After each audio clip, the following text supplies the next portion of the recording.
We are learning more this morning about the social media star now accused of murdering her boyfriend. She was arrested in Hawaii, and now authorities are releasing new video evidence in the case. The disturbing surveillance footage was taken just months before one of them could do something so horrific that there would be no way of coming back. Almost 2 months later, on April 3, 2022, Miami police got an alarming 911 call from the girl from the surveillance video, Courtney Clenney, describing how her boyfriend was bleeding out to death. But what events led to this bone-chilling surveillance video? Did Courtney Clenney purposely kill her boyfriend, or is there more to this than what meets the eye? How is it that a young, beautiful OnlyFans model with 2 million followers found herself in the middle of a murder investigation? Welcome back to Mysterious 7. Before we begin to tell today's tragic story, our deepest condolences go out to the family and loved ones of Christian Obumseli, the man who fell victim to this tragic act of violence. Courtney Taylor Clenney was born in Austin, Texas, on April 21, 1996. Growing up, she was fortunate enough to live in a privileged home and attend a private school. Early on in her life, at only 13, Courtney discovered a profound interest in theater and dance. Her parents gladly supported her in all of her endeavors. Courtney was a natural at theater and dance, but the lessons came with a condition that she had to maintain a rigorous fitness routine. Also being good at athletics, Courtney grew up playing numerous sports. By her second year in high school, she was into soccer, volleyball, diving, and horse riding. Due to her keen interest in the entertainment industry, Courtney was eager to pursue acting as a career. In fact, she went on to act in numerous roles in TV shows and movies. Between 2013 and 2014, she also did roles in a few short films. Then, in 2015, she appeared in Pepsi, Cirrus Logic, Celebration Church, and Discount Dollars commercials. Her most recognized role to date came in the form of the 2016 Richard Linklater movie Everybody Wants Some. She loved her exercise routines and soon developed a passion for fitness. At the age of 20, she started competing in regional and state-level fitness competitions. Her first competition was the 2016 NPC West Coast Classic, where she competed in 2 categories. Before long, she earned a scholarship from EHP Labs, earning quite a good amount of money. Fitness was such an integral part of Courtney's life that after high school, she studied hard to become a certified fitness trainer at a private college. After college, she moved to Los Angeles to grow an online fan base. She started documenting her journey as a bikini competitor on her YouTube channel, which she created in April 2016. Taking on the name Courtney Taylor, she began regularly posting workout routines and fitness tips on social media. However, as time went on, Courtney realized the pictures posted in swimsuits were getting more engagement, which helped increase her follower count. As her pictures got bolder and bolder, her popularity was skyrocketing. Soon enough, Courtney gained a following of more than 1 million fans on Instagram. Due to her social media popularity, many companies approached her with sponsorship deals for her to promote their products, from tooth whitening to activewear and to even shaving tools. There were a lot of sponsored posts on her Instagram handle, along with her regular posts, sharing her glamorous lifestyle. Courtney was a popular promoter for several different brands, and as a result of this, her personal brand soared too. She also sold her own t-shirts and other merchandise. It was only natural that when OnlyFans became a legit business, she signed up for it. It seemed like there was no stopping Courtney when it came to success, even at a young age. Her Instagram surpassed an enormous follower count of 2 million. At 20, Courtney built a name for herself, literally, as an established influencer. After starting a new relationship in 2020, Courtney seemed to have it all. Her social media posts began regularly featuring her boyfriend, Christian Obumseli, who was referred to as Toby by friends and family. Christian Toby Obumseli was born in April of 1994 in Dallas, Texas. Being the youngest in his family, he was always adored by his siblings and parents. Christian attended Plano East Senior High School as a kid and completed his graduation in 2012 before enrolling himself in Texas Tech University, grabbing a bachelor's degree in communication studies and business management. He had a keen interest in rugby and snowboarding.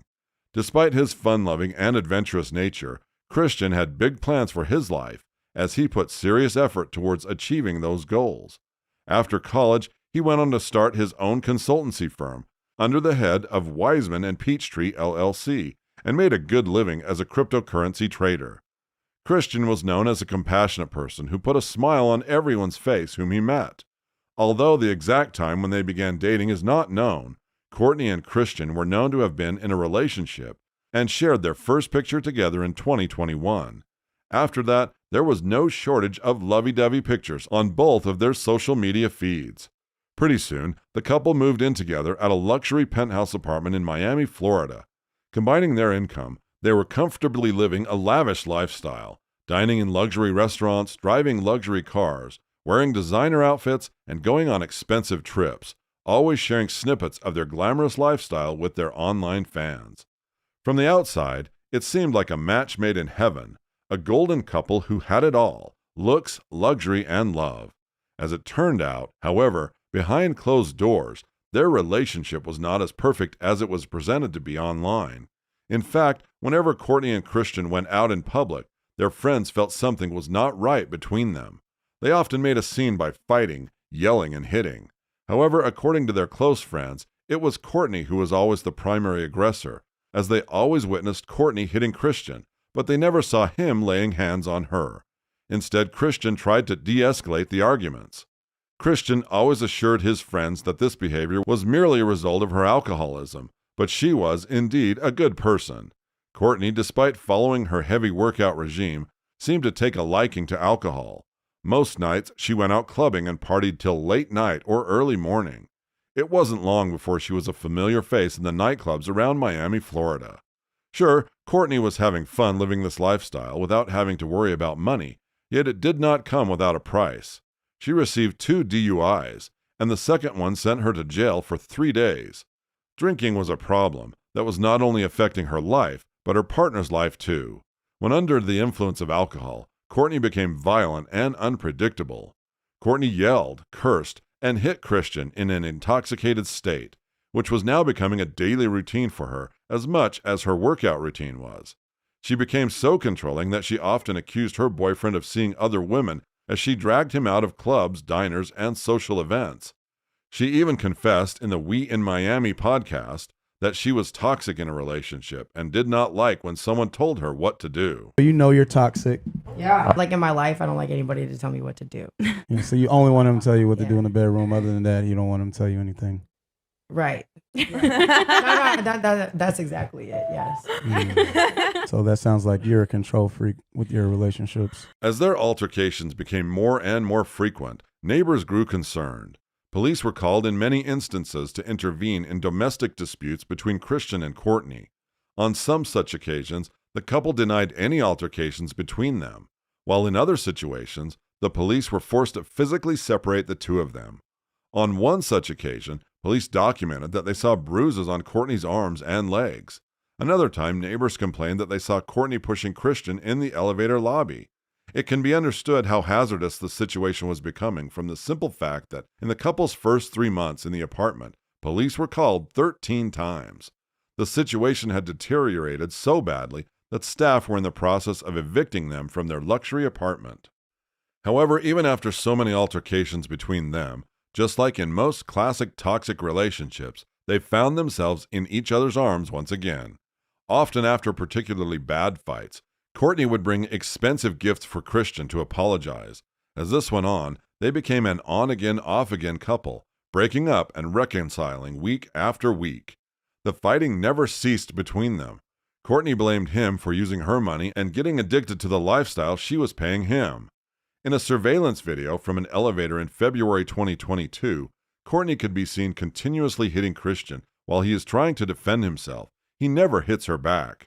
Finally, in March 2022, after going back and forth for a long time, Christian realized that this relationship was not working and called it quits once and for all. However, he often went back to the apartment to spend time with Courtney, as he did not want to end things on a bad note. He also took the dogs out for walks, even after the relationship was over. On April 3, 2022, Courtney invited Christian to the apartment they once lived in together.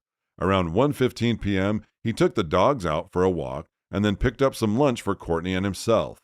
Courtney called Christian at around 4 p.m. and then went live on Instagram. Shortly after posting the video, she called him again. He returned to the apartment around 4:30 p.m. Nobody knows what went down in the following moments, but at 4:57 p.m., police got a 911 call from Courtney, seeking an ambulance for her boyfriend who was bleeding out from stab wounds. In the distressing call, Christian can be heard in the background saying, "I am losing feeling in my arm. I'm going to die."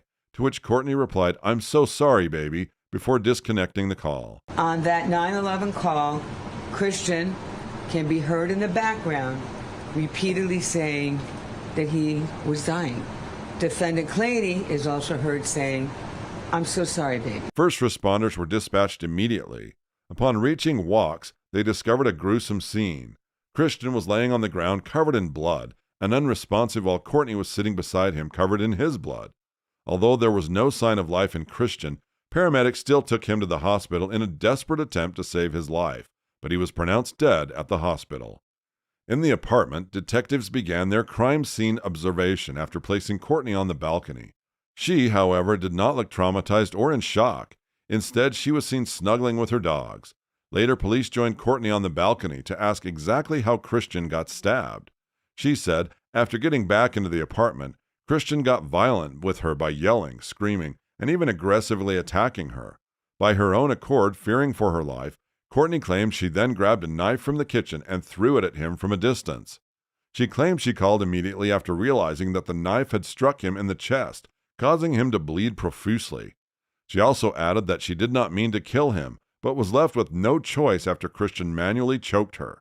She voluntarily went to the police station to make a formal statement about the attack, claiming self-defense, but arranged to have a lawyer present before doing so.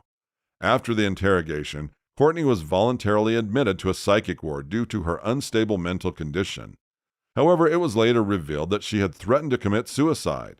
After police reviewed their record of previous domestic dispute incidents involving Courtney and Christian, they concluded that it was an unfortunate incident of a domestic dispute and not murder. So, after just 48 hours, almost without any real investigation, the case was closed and Courtney was released without any charges. Meanwhile, Christian's family was distraught over the incident. A loving and kind man is gone too soon from the world just days before his 28th birthday. If Christian's death wasn't enough, the attacker was released back into society without any consequences. It was at this time when a video surfaced on social media spotting Courtney at a Miami hotel bar trying to have a drink with her father. Social media was split over the motive of the murder. While some people believed she was guilty, some people still thought she had only acted in self-defense. Christian's family was adamant from the start that this was a murder. They stated that surveillance video alone is proof of Courtney being the primary aggressor. They found it impossible to believe that a compassionate man like Christian could choke someone that he deeply loved. With the police's lack of attention, Christian's family was left with no choice but to hire a lawyer who then started digging into Courtney's past. Shockingly enough, he found out that it was not the first time Courtney had shown aggression towards someone. She was responsible for breaking the jaw of a bodybuilder in 2017 and attempting to stab a previous boyfriend. This is not all. She also had a domestic battery charge against her from July 2021 from an incident in a hotel where she threw a glass towards Christian's head, narrowly missing him. All of this evidence, along with her DUI charges, painted a different picture of Courtney. Police finally reopened the case and began a proper investigation. Many discrepancies were found in Courtney's narrative during this investigation.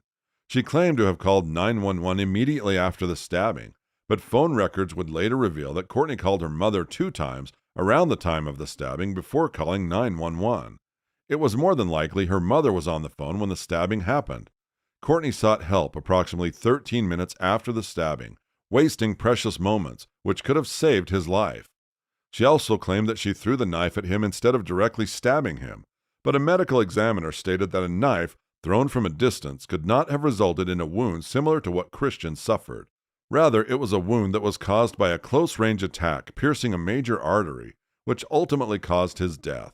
Besides, there were no defensive wounds found on Courtney's body, so acting in a self-defense claim could not be further from the truth. It would take 4 long months and constant persistence from Christian's family for police to finally charge Courtney in Christian's death. Their efforts finally paid off when, on August 11, 2022, Courtney was arrested while seeking treatment at a rehabilitation center in Hawaii and formally charged with second-degree murder. She attended a hearing the following day and agreed to be extradited from Hawaii to Florida to face the charges against her. Courtney Clenney, as of the date of this video, is currently being held at Turner Guilford Knight Correctional Center in Miami, Florida, following extradition. She pleaded not guilty to the crime through a written statement. Her next scheduled court date is September 6, 2022. Do you think it could be premeditated murder? Do you think that self-defense was a justified claim? Or do you think it was just a crime of passion? Comment down below to share your thoughts.